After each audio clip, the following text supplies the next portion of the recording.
Hey, oke guys, welcome back to Gnosis dalam pembahasan alur cerita prediksi alias spoiler Wudong Qiankun alias Martial Universe Season 5 episode ke-17. Nah, seperti biasa kita review dulu pembahasan spoiler sebelumnya yang menceritakan bagaimana Lindong meminta Kekaisaran Tebing Iblisnya memberikan 1 juta pil nirvana sebagai ganti pengampunan nyawa Lese dan kawan-kawan. Senior kedua Kekaisaran Tebing Iblis yang bernama Sisuan pun dengan jumawa mengatakan dia akan menyiapkan apa yang Lindong minta dengan pemikiran bahwa pemuda itu hanya sesumbar saja. Tapi ternyata Lindong benar-benar datang dan melakukan beberapa manuver yang membuat Sisuan memang tidak punya pilihan kecuali menyerahkan apa yang Lindong mau.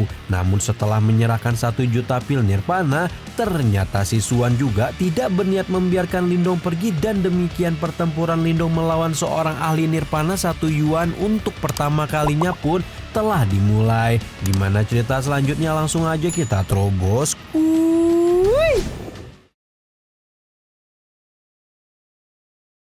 Nah, ceritanya Sisuan ini sudah bisa menilai lah ya kalau Lindong memang bukanlah ahli kerucil sembarangan. Namun ketika mereka bertarung, Sisuan ini menyadari bahwa Lindong sebenar-benarnya bisa menggunakan 2 jenis kekuatan sekaligus, yaitu kekuatan Yuan dan kekuatan mental yang bahkan tidak dapat dilakukan oleh ahli yang telah melewati beberapa kali kesengsaraan nirvana. Sisuan juga tahu bahwa metode penggabungan beberapa jenis kekuatan memang bukan sesuatu yang bisa dilakukan oleh ahli nirvana, dan hal itu membuatnya yakin bahwa Lindong menggunakan sebuah harta surgawi untuk melakukannya. Ketika itulah mata Sisuan tertuju pada semacam karpet kuno yang tergelar dengan cahaya berwarna kacau di depan Lindong dan meyakini bahwa harta karun yang disebut sebagai tikar akumulasi roh itulah yang membantu Lindong menggabungkan 2 jenis kekuatan.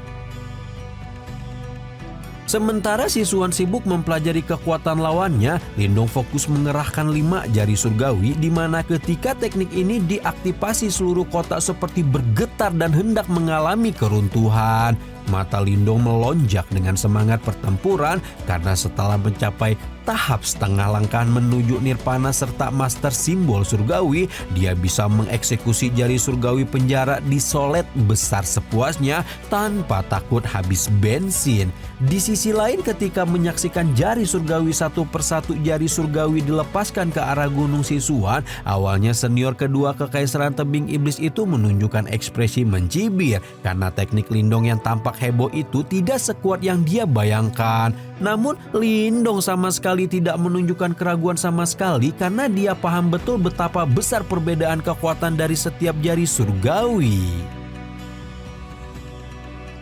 Jari demi jari bertubrukan dengan gunung raksasa Sisuan dan tampak memenuhi jalan buntu, sementara gelombang energi yang menakutkan terus-menerus menyebar ke seluruh kota masih tampak begitu tenang. Lindong mengambil napas dalam-dalam ketika tatapannya berubah tajam dan meledakkan cahaya cemerlang yang menyebar dari berbagai pola kuno di jari surgawi kelima. Cahaya itu meledak, gunung raksasa pun turut dihancurkan hingga membuat pupil mata Sisuan langsung menyusut. Keheningan menyapu seluruh arena ketika melihat Sisuan sebenar-benarnya telah dipukul mundur oleh seorang kerucil ranah setengah nirvana. Nah, baru setelah melihat sendiri betapa dahsyatnya kekuatan tikar akumulasi roh, iri dengki menyerbu pikiran Sisuan dan membuatnya berambisi untuk merebut harta itu apapun yang terjadi. Sisuan berkedip muncul di hadapan Lindong namun tidak menyerang pemuda itu sama sekali, malah mencoba raih tikar akumulasi roh di depan Lindong. Lindong yang mengetahui hal itu jelas tidak tinggal diam dan menggunakan teknik reruntuhan langit gajah suci untuk memblokir pimpinan Kekaisaran Tebing Iblis tersebut. Udara yang berada di bawah Lindong meledak, namun Sisuan sama sekali mengabaikan serangan tersebut, malah terus melanjutkan upayanya untuk meraih tikar akumulasi roh. Sebenarnya Sisuan merasa percaya diri tidak akan mengalami banyak kerugian karena serangan Lindong, berhubung dirinya memang merupakan ahli nirvana 1 yuan. Namun ternyata ketika serangan Lindong menghantam tubuhnya, bahkan dengan perlindungan dari tubuh emas nirvana, Sisuan masih tidak berhasil menyentuh tikar, malah tubuhnya terlempar ke belakang dengan wajah pucat sekaligus terkejut, tidak menyangka Lindong mampu menjatuhkannya. Meskipun Lindong berhasil melancarkan serangan dahsyat, Sisuan tetap tampak tak tergoyahkan. Tubuhnya yang diserang tidak menunjukkan tanda-tanda kelemahan, membuktikan kekuatan luar biasa seorang praktisi yang telah melewati kesengsaraan nirvana memang bukanlah sesuatu yang omon-omon belaka. Nah, ketika Lindong masih sibuk mengagumi kekuatannya, Sisuan yang merasa kegagalan dalam upayanya merebut tikar pengumpulan roh kini dipenuhi dengan kemarahan. Sebelum tiba-tiba membidikan jarinya ke arah Lindong. Dalam sekejap energi Yuan yang sangat kuat berkumpul di ujung jari Sisuan dan cahaya keemasan melesat ke arah Lindong dengan mematikan. Namun ketika Lindong sudah bersiap-siap untuk menghadapi serangan itu, cahaya keemasan yang dibidikan oleh Sisuan justru berbelok arah dan akhirnya menghantam tikar akumulasi roh yang ada di depan Lindong. Tikar akumulasi roh yang meskipun merupakan harta luar biasa jelas tidak memiliki kemampuan untuk menahan serangan Sisuan dan akhirnya hancur hingga menyebabkan Lindong terkejut dalam kemarahan. Bagaimana tidak, menggabungkan beberapa jenis kekuatan merupakan sesuatu yang bahkan mungkin Lindiao pun kesulitan untuk melakukannya. Karena itulah kehilangan tikar akumulasi roh jelas telah menyebabkan Lindong menderita kerugian besar yang membuatnya emosi jiwa. Dengan kemarahan yang membara, Lindong melepaskan energi mentalnya yang sangat kuat dan menciptakan badai petir di langit sebelum menyerang Sisuan dengan telapak tangan yang memancarkan petir hitam sebagai perwujudan teknik telapak guntur pelahap. Seluruh kota diliputi dengan keterkejutan sekaligus antusiasme dan keterkejutan karena mereka tidak menyangka bahwa Lindong bisa bertarung secara merata melawan Sisuan dengan sengit. Setelah bertarung beberapa lama, Lindong merasa tubuhnya mulai kelelahan namun tidak memikirkan apapun sebelum tiba-tiba saja Lindiao memperingatkan bahwa ada sesuatu yang terjadi pada tubuhnya. Peringatan Lindiao yang memang sudah teruji klinis mau tidak mau membuat Lindong menjadi waspada dan akhirnya memutuskan untuk mundur. Ketika Sisuan mengetahui gelagat Lindong yang ingin kabur, senior kedua Kekaisaran Tebing Iblis itu jelas tidak mau diam saja dan berusaha untuk menghalangi Lindong sebelum akhirnya pemilik batu Zuzi itu mengeluarkan kunci kuno misterius dan menggunakan dimensi di dalamnya untuk melarikan diri. Mata Sisuan terbelalak melihat kunci misterius kuno di tangan Lindong dan segera melancarkan serangan untuk berusaha merebut benda berharga tersebut. Namun Lindong hanya tersenyum tipis dan sambil mengucapkan peringatan bahwa Lindong akan terus mengingat kengaruhan Sisuan dengan menghancurkan tikar pengumpulan rohnya, dan pemuda itu juga menanamkan dalam hati bahwa meskipun hari ini Sisuan menang, kesempatan untuk membalas dendam akan datang lagi. Baru setelahnya cahaya menyilaukan melingkupi tubuh Lindong dan dalam sekejap keberadaannya telah menghilang hingga membuat Sisuan hanya mampu menahan emosi memuncak di hatinya, memahami bahwa hari ini dia tidak hanya dipermalukan oleh Lindong, namun Kekaisaran Tebing Iblis mendapatkan tamparan keras karena benar-benar telah kehilangan 1 juta pil nirvana di tangan pemuda itu. Dengan penuh kemarahan dia mengumumkan sayembara bahwa siapapun yang berhasil membawa kepala Lindong maka tidak hanya akan diberikan 1 juta pil nirvana yang pemuda itu bawa, namun juga akan mendapatkan 500.000 pil tambahan sebagai imbalan. Kali ini Sisuan sudah memutuskan bahwa karena Lindong telah memilih untuk nyari gara-gara dengan Kekaisaran Tebing Iblis, maka dia akan membiarkan pemuda itu untuk mencicip kematian yang paling kejam. Sementara itu Lindong yang sudah berada di dalam dimensi kunci kuno misterius diperlihatkan sebuah formasi menyerupai bola bercahaya yang muncul di atas dan tian atau titik energi dalam tubuhnya, di mana bola itu menyebarkan perasaan kuno rumit yang sedikit familiar, namun di sisi lain juga membuat Lindong panik karena melihat gigi yang menyembul dari dalam formasi dan menguras kekuatan Yuan di dalam tubuhnya. Lindong telah berusaha menelaah lebih lanjut benda macam apa yang sebenarnya sedang menggerogoti energi ini sebelum akhirnya Lindiao mengumumkakan dugaannya bahwa formasi bola cahaya itu kemungkinan besar awalnya tersembunyi di dalam tikar akumulasi roh dan keberadaannya lah yang memungkinkan pemilik tikar untuk memadukan 2 jenis energi yang berbeda. Lindong mau tidak mau dipenuhi keterkejutan ketika mendengar penjelasan Lindio memahami bahwa sepertinya tikar akumulasi roh dan formasi aneh ini adalah sesuatu yang lebih kompleks dari yang dia bayangkan. Dan Lindong tidak tahu apakah keberadaannya akan menjadi keuntungan atau bencana baginya di masa depan. Lindio mengingatkan bahwa saat ini ada 3 energi dalam tubuh Lindong, kekuatan Yuan, kekuatan mental, dan energi dari formasi aneh. Apabila manusia pungutnya ini dapat mempelajari ketiganya secara mendalam, bukan sebuah kemustahilan pemuda itu bisa benar-benar menggabungkannya di masa depan. Namun karena saat ini kemampuan Lindong masih terbatas, Lindio dengan bijak menyarankan Lindong agar menggunakan objek yang dominan untuk mengendalikan formasi tersebut, yang membuat Lindong langsung paham bahwa simbol leluhur dan batu Zuzi adalah sesuatu yang bisa dia andalkan untuk mengendalikan formasi ini. Karena Lindong sudah tahu apa yang harus dia lakukan, Lindio pun menjelaskan bahwa pemuda itu dapat menemukan titik fokus di dalam formasi dan selama pemuda itu dapat menekannya, maka seluruh formasi pun dapat ditekan.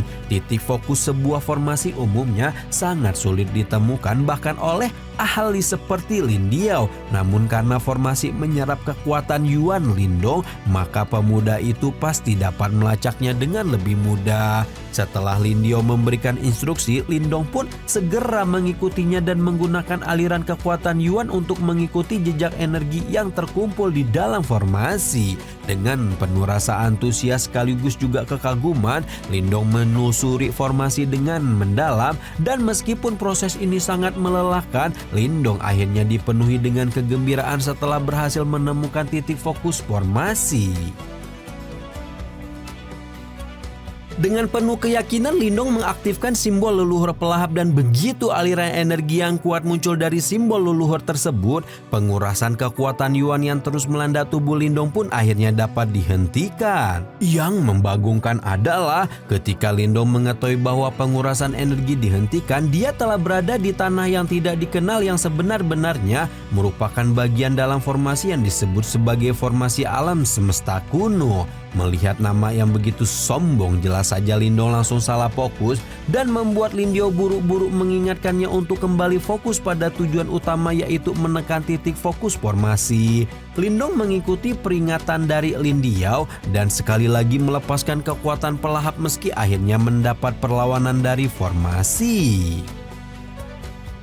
Kendati demikian, Lindong yakin bahwa sebuah harta tanpa tuan seperti formasi alam semesta ini tidak akan bisa mengambil alih tubuhnya, dan tepat ketika Lindong masih berseteru dengan intens dengan formasi, sebuah kilatan putih keluar dari tubuhnya sebelum kemudian berubah menjadi batu Zuzi yang bergabung dengan kekuatan pelahap dalam membentuk layar bercahaya hitam putih. Kekuatan layar hitam putih yang memang berasal dari salah satu 2 benda paling berbahaya di dunia itu jelas bukan sesuatu yang bisa ditangani oleh formasi alam semesta. Dan setelah digempur oleh kekuatan simbol leluhur pelahap featuring batu Zuzi, formasi kuno itu pun tidak memiliki pilihan kecuali menyerah. Guratan puas memenuhi wajah Lindong membuatnya merasa ingin berterima kasih kepada si Xuan karena meskipun membuatnya kehilangan tikar akumulasi roh, namun juga memberinya kesempatan untuk menaklukkan formasi alam semesta kuno yang jelas lebih kuat dibanding wadahnya. Ketika Lindong membuka matanya, Lindio langsung terbang mengelilinginya dengan antusias, membuat pemuda klan Lin itu mengulurkan tangan dan menunjukkan formasi alam semesta kuno dalam bentuk miniatur yang menyebabkan mata Lindio berkedip dengan takjub. Baru setelah menyelesaikan masalah pengurasan energi, Lindong kemudian menyadari bahwa sudah hampir setengah tahun dia berada di medan perang kuno dan hanya setengah tahun lagi waktu yang dia miliki untuk mempersiapkan pertempuran besar. Menurut jurik pemilik kunci kuno yang pernah ingin merasukinya, waktu terbaik untuk membuka harta karun kuno adalah sebulan lagi, yang mengartikan bahwa pada hari itu pemilik 3 kunci lain yang tentu bukan orang sembarangan akan berkumpul. Meskipun begitu, Lindio masih percaya diri bahwa tidak ada yang bisa menghalangi dirinya untuk mendapatkan pil samsara. Apabila Lindio mendapatkan tubuh fisiknya, maka dia akan memuaskan diri melakukan pembantaian dan membantu Lindong untuk menghabisi musuh-musuhnya. Nah, berhubung sekarang masalah sudah selesai, Lindio menyarankan Lindong untuk segera menyerah panggung Nirvana dengan 1 juta pil yang dia miliki. Namun ternyata target Lindong bukan hanya panggung Nirvana, karena pemuda itu ingin menjajal kesengsaraan Nirvana sekaligus. Lindio paham apa yang Lindong inginkan dan meyakini jika pemuda itu memang memiliki kemampuan untuk melakukannya. Namun karena perseteruan dengan Kekaisaran Tebing Iblis sudah semakin memuncak, Lindong tetap harus meningkatkan kekuatan bertarungnya, dan untuk itu Lindio menyarankan agar Lindong menggunakan pil Nirvana yang dia miliki untuk mengembalikan kekuatan boneka simbol darah alias si Ujang ke puncaknya, juga membantu Kang Ojek Aing Maungnya alias Shoyen untuk mencapai ranah Nirvana. Dengan 2 ahli Nirvana di sisinya, Lindio yakin hal itu pasti menjadi dukungan besar bahkan jika Lindong harus menghadapi senior besar Kekaisaran Tebing Iblis. Lindong menyeringai senang ketika mengelus kepala Shoyen dan berkata bahwa dia rela menyerahkan seluruh pil Nirvana yang dia miliki untuk harimau itu, karena baginya Lin Yan bukan hanyalah Kang Ojek maupun hewan peliharaan, namun keluarga yang telah menerjang badai bersamanya. Meskipun Lindong sudah rela menyerahkan pil Nirvana, Lindio mengingatkan bahwa menembus ranah Nirvana bagi binatang iblis tidaklah semudah yang Lindong bayangkan. Seekor binatang harus memiliki garis keturunan yang kuat, di mana meskipun Shoyen telah melahap begitu banyak garis keturunan untuk memperkuat dirinya, harimau piton api itu masih perlu menyerap garis keturunan harimau murni untuk mempersiapkan diri melakukan penerobosan. Dari apa yang Lindio ketahui, ada 3 garis keturunan paling murni dari binatang iblis tipe harimau, yaitu harimau jurang gelap, harimau guntur penghancur tanah, dan harimau iblis surgawi. Selama Lindong dapat menemukan satu di antaranya dan membiarkan Shoyen memiliki garis keturunan paling murni yang asli, maka potensi masa depan Aing Maungnya Lindong itu tidak akan memiliki batasan lagi. Lindong menghela napas panjang ketika mendengar penjelasan Lindio, memahami betapa berat upaya menemukan binatang iblis seluar biasa itu, dan akhirnya memutuskan untuk meningkatkan kekuatan Ujang lebih dulu. Setelah menggelontorkan 200.000 pil Nirvana, kekuatan Ujang telah meningkat tajam hingga mencapai level Soul Puppet kelas 1, di mana kekuatan ini telah dapat dibandingkan dengan seorang ahli ranah Nirvana 1 Yuan. Baru setelah meningkatkan kekuatan Ujang, Lindong pun meninggalkan domain kunci kuno misterius dan menuju ke tanah kuno yang jauh, yang menjadi lokasi di mana harta karun kuno berada. Harta karun kuno misterius bukanlah hadiah hiburan, dan Lindong yakin bahwa pertempuran yang akan dia hadapi untuk mendapatkannya pasti jauh lebih berat dibandingkan dengan pertarungan di pegunungan granit Guntur. Meski begitu, Lindong tidak gentar sama sekali karena memang tujuannya berada di medan perang kuno, bukanlah bersantai atau traveling sambil ngeplok mukbang. Lindong tetap melanjutkan perjalanannya dengan percaya diri, dan bahkan setelah menghadapi cukup banyak serangan dari gerombolan binatang iblis di malam hari, Lindong sama sekali tidak menciut, malah semakin antusias karena gerombolan binatang iblis itu dia anggap sebagai kristal iblis yang dipenuhi nirvana ki yang kuat. Selain bertarung dengan gerombolan iblis, Lindong juga menyempatkan diri untuk mampir ke beberapa kota titik kumpul dan mengorek informasi lebih lanjut mengenai 3 garis keturunan harimau murni yang disebutkan oleh Lindio. Namun sayang, Lindong tidak menemukan informasi yang dia harapkan, malah bertemu dengan ahli Nirvana yang tampaknya menjadi salah satu peserta sayembara siswa.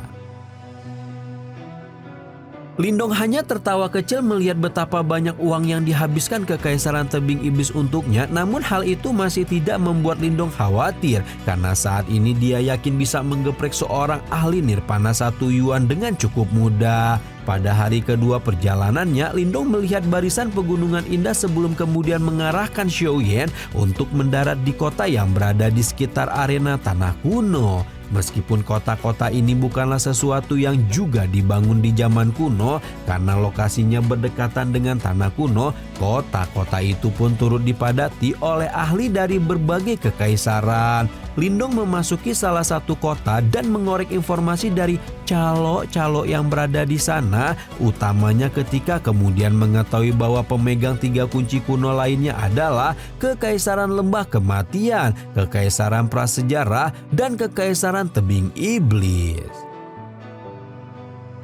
Mata Lindong memicing sejenak ketika mendengar nama Kekaisaran Tebing Iblis. Namun lebih bengong lagi ketika si calo ini menceritakan tentang pemegang kunci keempat yang hanya merupakan pemuda dari kekaisaran kecil, namun tidak dapat diremehkan karena kekuatannya jauh lebih besar dari beberapa ahli dari Kekaisaran Tebing Iblis. Tidak mau menjadi jumawa, Lindong pun melanjutkan pengorekan informasinya dan menanyakan tentang keberadaan 3 harimau murni. Si calo ini mengaku dia memiliki beberapa informasi namun membebankan biaya yang mahal karena implikasi bahaya yang dia terima apabila informasi itu menyebar. Lindong sendiri tidak keberatan membayar harga mahal apabila informasi Cicalo benar-benar memuaskan. Baru dari sana Lindong mengetahui bahwa 1000 mil di utara kota ada sebuah lembah binatang yang salah satu penguasanya adalah harimau pemecah bumi yang perkasa yang memiliki tulang harimau iblis surgawi. Lindong sudah hampir ngomel-ngomel mendengar bahwa harimau yang dia cari hanya ada dalam bentuk tulang sebelum Nindyo menjelaskan bahwa kekuatan garis keturunan juga pasti tersimpan dalam tulang binatang iblis. Setelah mendengar kata-kata Little Marten, Lindong dengan lembut menghela napas lega dan menyerahkan sisa biaya calo ketika mendapatkan informasi tambahan tentang Kekaisaran Harimau Iblis dan Kekaisaran Binatang yang sudah lebih dulu berangkat untuk memburu tulang harimau iblis surgawi tersebut. Kekuatan terbaik mereka adalah 2 praktisi panggung nirvana 1 yuan dan 2 ahli rana nirvana biasa. Kekuatan ini jelas bukanlah sesuatu yang mudah untuk dihadapi, namun Lindong tampaknya sudah memiliki beberapa strategi. Salah satunya adalah membiarkan 2 kekaisaran itu untuk bertarung satu sama lain dan bertarung melawan harimau pemecah bumi sebelum dia mengambil keuntungan. Dengan demikian, pertualangan Lindong untuk mendapatkan garis keturunan harimau murni pun dimulai.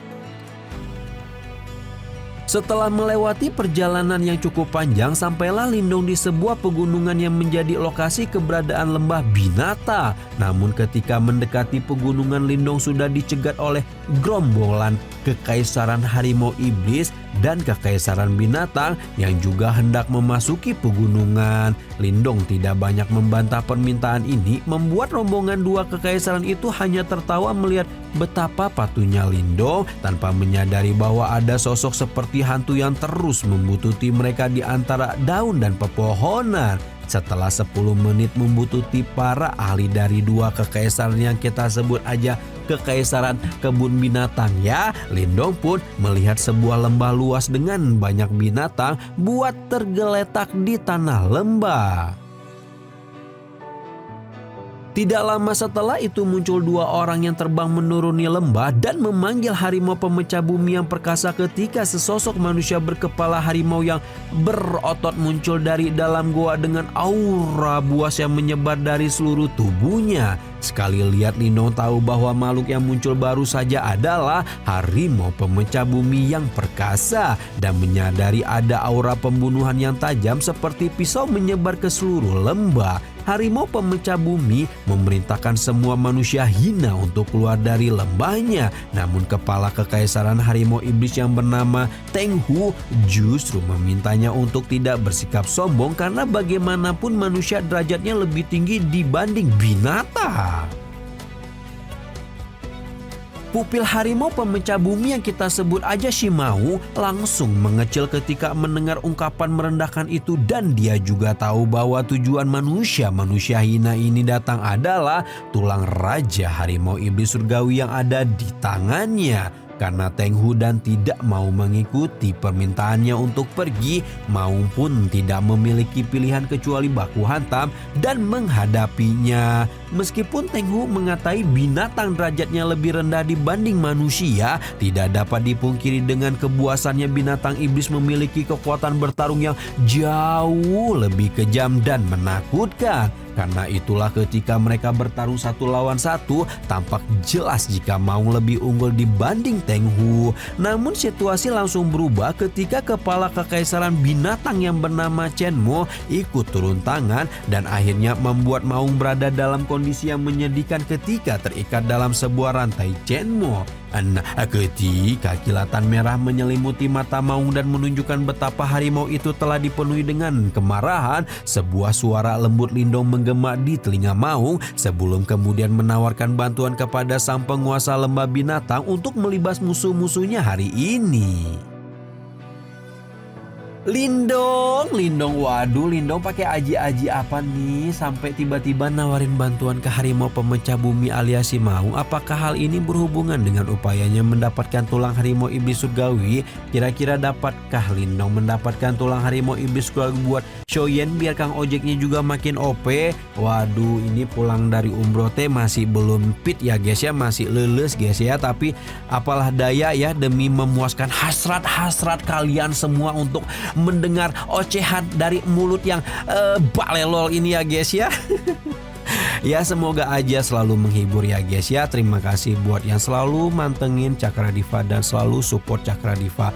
Baik itu support dari semuanya lah, dari doa, dari nonton, dari like, dari komen ya, pokoknya dari semuanya ya guys ya. Amin.